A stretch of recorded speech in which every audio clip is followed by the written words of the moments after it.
Breaking news! Shabu Laboratory sinalakay ng mga otoridad sa sitio kay Bunga, Barangay Bulacan, Looc, Lubang Island, Occidental, Mindoro. Arestado ang caretaker. 300 kilos every week ang kayang magawa nitong shabu. Mismong si PNP Chief General Jose Melencio Nartates Jr. ang nagkumpirma nito sa isang pahayag. Inutos mismo ni Nartates ang malalimang investigasyon sa nasabing Shabu Laboratory. Sa discovery ng chemical substances in Occidental Mindoro highlights a dangerous trend where drug syndicates exploit isolated island communities to evade detection, but the PNP is adapting quickly, sabi ni Nartates. Matatagpuan ang hinahinarang shabu sa Gulo Island na sakop ng sitio kay Bunga sa Barangay Bulacan sa Looc, Lubang Island sa Occidental Mindoro.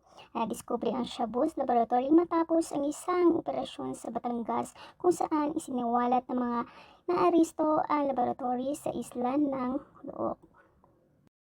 Ang nag-uulat ang inyong lingkod, si B1 ng Pobre News Live Channel.